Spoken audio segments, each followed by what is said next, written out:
Welcome back to Whitt Acres. Today we're going to be cleaning out the pumpkin patch. We have a really nice day today. It's gorgeous out there, especially these clouds. It is pretty chilly though, and we dropped down into a cold spell for the next few days. But we have had our first frost, and that is signaling the end of the growing season and time to start preparing for the next season. We recently got the waterfalls cleaned up here, and I'm kind of bouncing around trying to get ready for winter. I'm also working on painting the barn red on my homestead channel, but since we dropped down into this cold spell, I'm going to wait until it warms back up to finish. So today we're going to head down into the vegetable garden and work on the pumpkin patch. Hey fishies. How you guys doing? I did slow down on feeding the fish. I'm not trying to put that much fertilizer in there. You can see we have some hair algae growing, and they can feed off of that and all the little bugs out here. And I've also been throwing in worms that I find and the occasional bug, so they'll be doing all right. You don't want to overfeed as the weather cools down. Oh, I have a rooster in the barnyard that's not supposed to be there. I'm gonna have to go take care of that. We have all the waterfowl out here foraging in the open. I try to keep the chickens up there on the homestead because they will go through and scratch all through the gardens. The ducks mainly stay out here in the grass foraging. The aster's been closing up in these cold days that we've been having. Hump up. You ready to do some work, bud? You can see here something started eating the bottom of this pumpkin. It actually started to split here.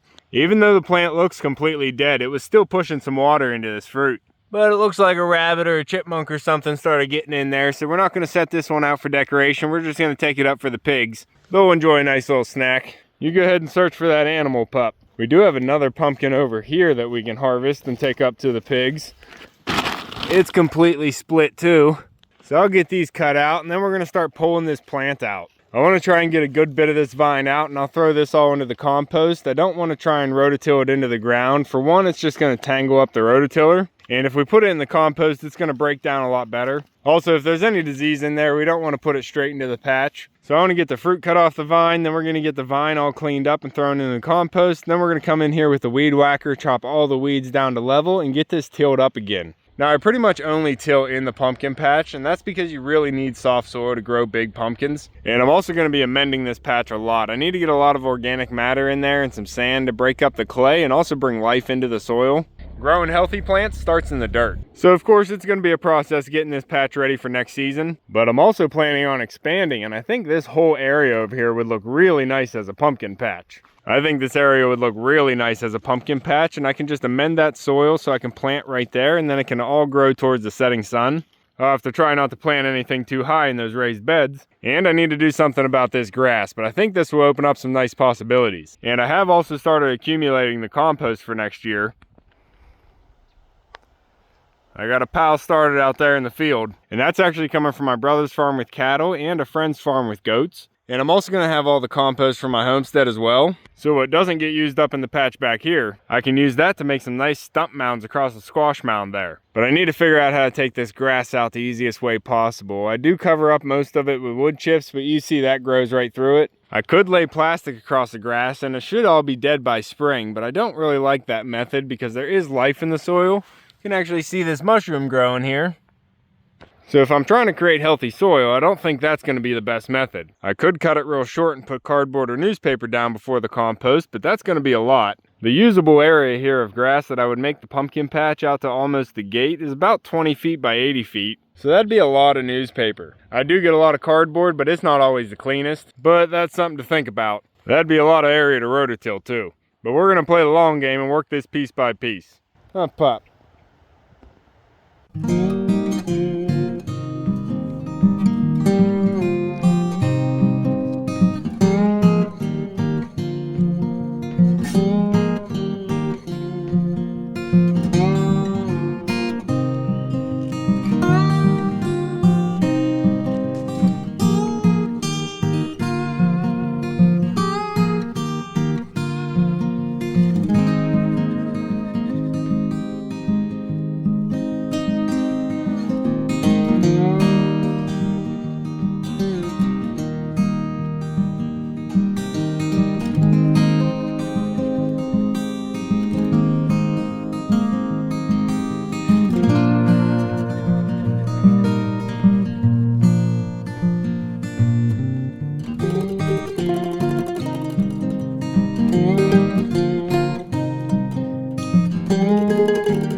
Get it, pup.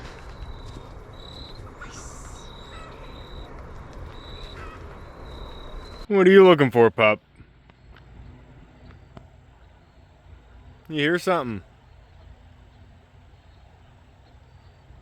Huh, pup, we got the patch all cleaned up again. We got the vine all torn out and thrown in the compost, all the weeds and the grass chopped down, and then we got it all rototilled in nice and smooth. The compost bin back here is completely full of the pumpkin vine, and that's all gonna break down over the winter. And all of this will pretty much turn into what's in this side. And I gotta toss this around a little bit, and that'll be ready for planting in the spring. But I left some marigolds here on the mound just because they're still blooming and we have some bees flying around. It was really cold this morning. We had a heavy frost on the ground, so it's warming up today. The bees will be back out. It's been a couple days since we first started this video, but I'm bouncing around trying to get a lot of different things done here before winter comes. And before we finish the video, we're going to collect up everything that grew on the squash mound here. We have some watermelons, some Waltham butternut squash, and some gourds over there. There's a lot of garbage that accumulated down here in the patch during the season. I got to get all that cleaned up. I am thinking about taking all these poles out that I have for my tomato trellis. I'm going to pull these out so I can expand the pumpkin patch this year. I have other places I can be planting tomatoes. So I'm going to get those pulled out and this landscaping fabric across this 3-foot section just so I can expand the patch out a little bit more to the pathway here before those raised beds. And I'm thinking I'm probably going to cover up the pumpkin patch with plastic this year. We have a big sheet of plastic that I just found in the shed that we typically use. I think I'm going to use that to cover up the patch this winter so we don't have anything growing up in the early spring. But I'm thinking I want to get some more amendments in the patch here, maybe some sand, compost, maybe even some gypsum before we cover the patch up for the winter. But I'm happy with getting it cleaned up this much so far. I'm going to get the asparagus patch chopped down too, get that in the compost, and then get all this garbage cleaned up. And I also have all this fennel stalk I want to get chopped down around the J bed and all the sunflowers across the straight beds there. And with the heavy frost that we just had, all the leaves are starting to fall off the empress tree. Huh, pup?